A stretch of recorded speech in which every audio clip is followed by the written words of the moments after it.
Хайырлы көн Татарстан, хайырлы көн хөрмәтле телевизор караучылар. Ташып торган энергияле, тирән белемле, татар театр сәнгатендә аның шәхесен чын күренеш дип әйтәләр. Бу сүзләр республикабызның атказанган сәнгать эшлеклесе Муса Җәлил исемендәге опера һәм балет театрының тарих сакчысы Рәмзия Идиятулла кызы Такташ турында. Быелгы ел театр белгече өчен юбилей елы. Бүгенге көндә Рәмзия Идиятулловна исән-сау театр белән гел элемтәдә тора. Аңа юбилей уңайыннан кытлауларны иҗатташ дуслары, коллегалары юллый. Бүген бездә кунакта җырчы, Татарстанның халык артисты Мөнир Якупов һәм музей белгече Татарстанның атказанган мәдәният хезмәткәре Флора ханым Даминова. Хәерле көн, мөхтәрәм кунакларыбыз, исәнмесез? Исәнмесез. Сәнгать белгече, әдәбиятчы, журналист Рәмзия ханым Такташ турында Нияз Даутов былай дип әйткән: кешеләргә карата ихтирам һәм зур так белән эшләү белән ул аерылып тора дигән. Менә сезнең фикерегез нинди булыр? Нәрсә дип әйтәм? Рәмзия ханым белән мин 76 елны беренче тапкыр очраштым. Ул һәр вакыт яшь җырчыларга, солистларга опера театрының яннарына килеп, алар турында сорашып, кем, каян, нәрсәләр, нинди тавыш, менә нәрсә җырларга телисең дигән нәрсәләрне белеп, һәр вакыт шул кадәр ягымлы, ачык йөзле, шат күңелле Рәмзия Идиятулловна. Шундый кеше ул. Ул бер кайчанда синең белән яныңнан үтеп киткәндә дә һәр вакыт исәнләшеп, ачык чырай йөз белән карап, шулай кала иде. Һәм калада. Мин аның белән беренче мәртәбә танышуым, очрашуым Шаляпин йортына Әлмәттәктә куялар. Шул вакытта Спай гына гәүдәле бер ханым чыкты да, Такташ дип аны игълан иттеләр инде. Һәм аның шул хәтле матур итеп, мәгълүматлы сөйләвенә, кешеләргә мөнәсәбәтенә, шул вакытта мин әле яшь вакыт аны ничек дип әйтим инде, запомнила, истә калдырдым. Һәм менә шулай тормышта килеп чыкты, үзем дә музей хезмәткәре буларак, аның белән бергә эшләргә, киңәшергә, төрле күргәзмәләр оештырырга, төрле мәкаләләр язарга туры килде. Һәм һәр вакытта да мин аның кешеләргә шул хәтле игътибарлы мөнәсәбәтенә сыкланып, оны үрнәк итеп ала идем. Опера театрына, опера һәм балет театрына ул бөтен гомерен багышлаган, нинди эштән башлап җибәргән ул анда үзенең иҗади юлын? Менә 1965 елда безнең театрга менә эшләргә килә инде. Ул әдәби бүлек мөдире булып. Менә шуннан башлап, ул һәр вакыт 26 ел буена шул эшне эшли. Аннан соң гына инде ул музей ягына күчә. Менә аның килүе, ул эшне яратуы, ул эш белән үзе мавыгып китүе, менә кешеләрне яратуы, музыканы яратуы, менә шул дип уйлыйм инде аның килүе безнең опера театрына. Аның менә бу тирән белемнәре әле китап битләренә дә урын алган. Менә без бирдә күрәбез, народный артисты, халык артистлары бу безнең республикабызның танылган кешеләренә багышлап язылган китап. Ул аны берлектә эшләгән Илтани Илалова белән. Илтани Илалова белән бу китапны оештыруда аның хезмәте бик күп кергән, һәм биредә бик күркәм театр кешеләре турында, һәм беренче дирижерлар турында да бик күп мәгълүматлар язылган. Менә монда мин санап китсәм, ул Нурия Джураева, Венера Ганиева турында, Ренат Ибрахимов турында, Путилин Николай, Башкирова Лариса һәм Әлфия Галимова, шул исәптән Мөнир Якупов турында да монда күп мәгълүмат. Монда әлбәттә инде Илтани Илалова, Благовның бик күп материаллары, но иң күбе менә Рәмзия Идиятулловна язган материаллар. Флора ханым, сезнең музей кадимәсе дигән Рәмзия ханымга багышланган статьягызда дөнья күргән иде. Музей сакчысы, тарих сакчысы дип әйтәбез без Рәмзия ханым турында. Менә бу опера һәм балет театрының музее нинди урын алып тора театрның эшчәнлегендә? Нинди мәгълүматлар тупланганнарына, каян җыйган уладагы экспонатларны? Менә Рәмзия Идиятулланың эшен мин аны энә белән кыюкка сугын. Чагыштырыр идем. Шул кадәр ул тырыш нәрсәне эшләүне менә Рәмзия Идиятулланы алып барды. Анда бит тарихны белергә кирәк. Анда бит эзләнүләр кирәк. Аны эзләп табарга кирәк. Ул бөтен Россиядагы теге булган җырчылар, музыкантлар турында эзләнүләр кирәк. Менә Казан консерваториясын бетергән музыкантлар кирәк, җырчылар кирәк, шуларны табып, Казанда эшләгәннәр алар, ниченче елга кадәр кемнәр белән очрашканнар, менә шуларны туплаучы безнең Рәмзия Идиятуллина. Менә ул бүгенгә кадәр шул эше белән һәр вакыт, менә кайчан гына шалтыратма, ул һәр вакыт эзләнүдә, менә музейны тупларга, музей эшен күтәрергә, шул аның шул яганың бик әйбәт. Фәнни эш дип әйтергә мөмкин хәтта ул эзләнүләрне. Әлбәттә. Шунсында әйтергә кирәктер, бүгенге көндә аның эшен дәвам итүчеләр дә бар. Ие, Жанна Мельникова, аннан соң Лена. Менә алар икәү, Рәмзия Идиятуллина бер үзе музейны да алып барды. Аннан соң гына шул үз эшен дә алып барды. Әдәбият бүлеге мөдире булуыннан. Менә анарга булышлык итеп, менә нәрсә дип Исмагыйль абый Илалов бар иде бит мәрхүм. Менә ул әйткән Рәмзия Идиятуллина, мин сезгә бер кеше таптым. Менә ул бик белгечле кеше, ул Мәскәүдә яши. Ул булышам дип, Казанга күчәм дип, булышам дип, шул музейны тупларга булышам дип чакырып килгән Саллаби Фуат Тимурович дигән кеше. Без аны күреп белә идек, аның белән аралаша идек. Ул бер каткана режиссер булып эшләгән Гитиста ул заманында. Аннан Казанга күчеп китә татар кешесе. Менә шул килгәч кенә Рәмзия Идиятуллинага азрак кына эш кимеде дип әйтсәң дә ярар иде. Менә алар 40 ел буена үткән Шаляпин фестивальларын бергә башлап җибәрүчеләр. Рәмзия Идиятуллина белән Фуат Тимурович. Менә әйтеп киттегез, менә Шаляпин фестивале һәм шулай безнең республикабызның брендына әйләнгән Нуриев исемендәге фестивальләргә күргәзмәләр әзерләгән һәр вакытта да.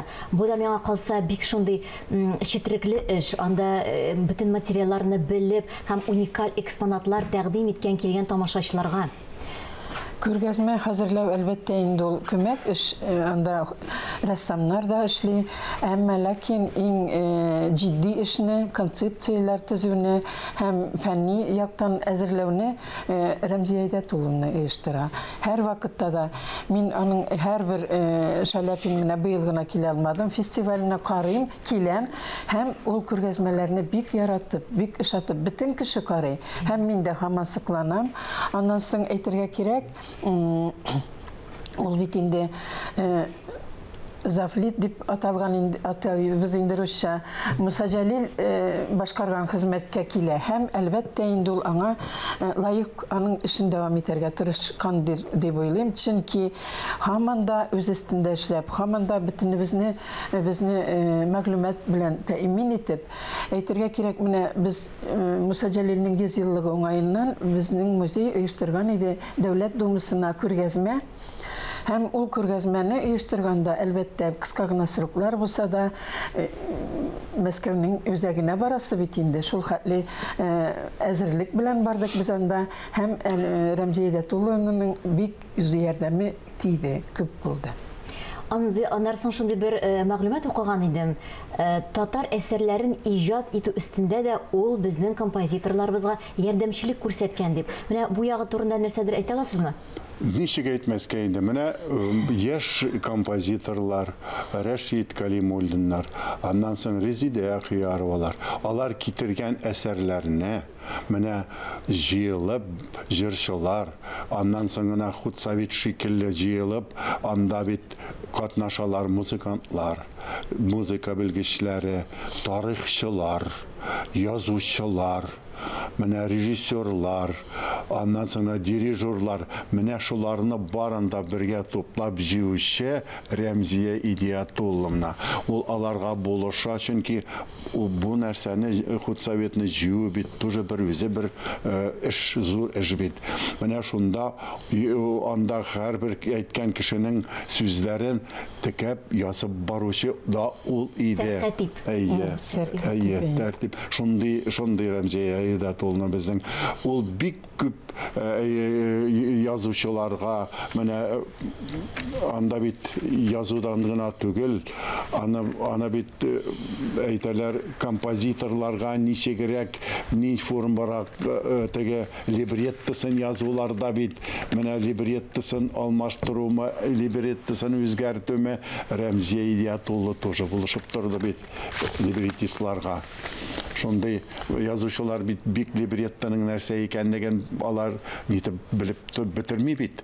Либретто ул башка, операга либретто язу.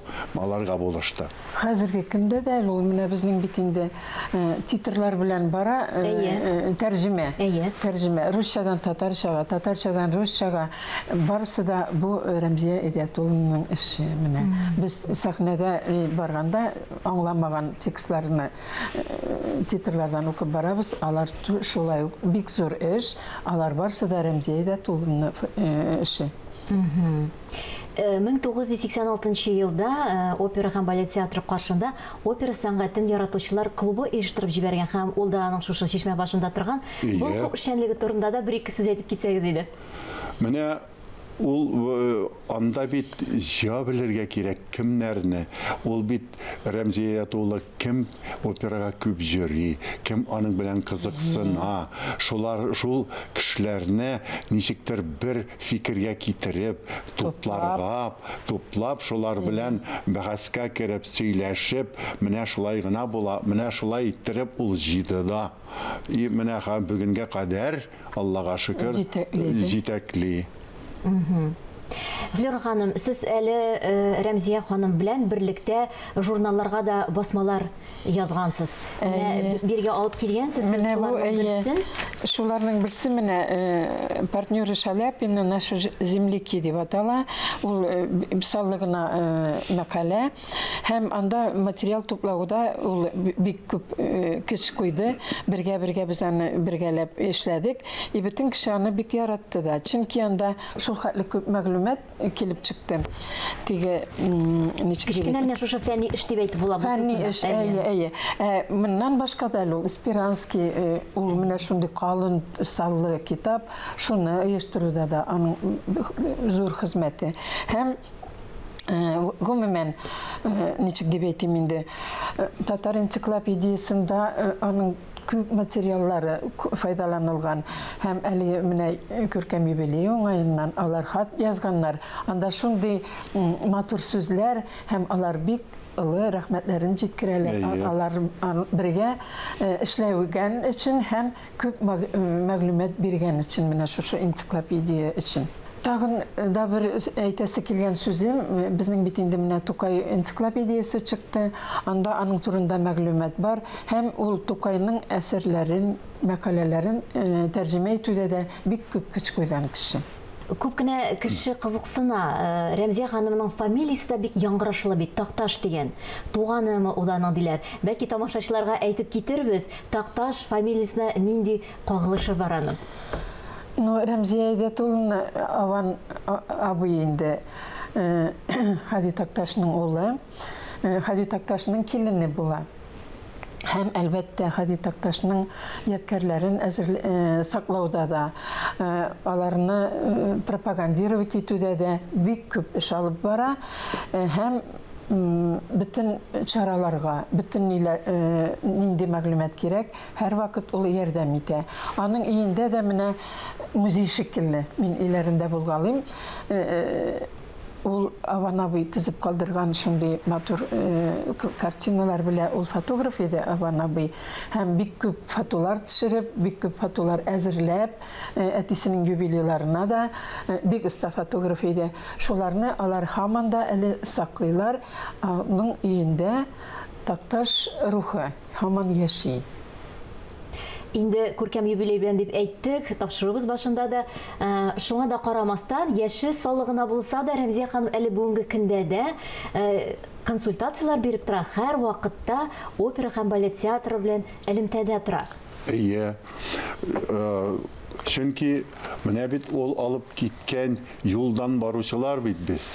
Менә шул юлдан баручылар, чөнки һәрбер ниндидер чытырыклы, ниндидер бер нәрсә килеп чыкса да, без белмәгән нәрсәне кемгә? Рәмзия Идиятуллинага шалтыратабыз.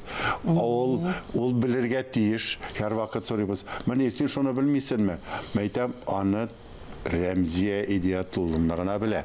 Без мәйтәм аны белеп җиткермибез. Шуңа күрә һәр вакыт анарга нинди генә язучы булсынмы, тарихчы булсынмы, музыкант булсынмы, бар да Рәмзия Идиятуллинага шалтыратып белешмә ясыйлар. Менә шул уңайдан әле кичә генә Ирек мәйданы дигән газета алам.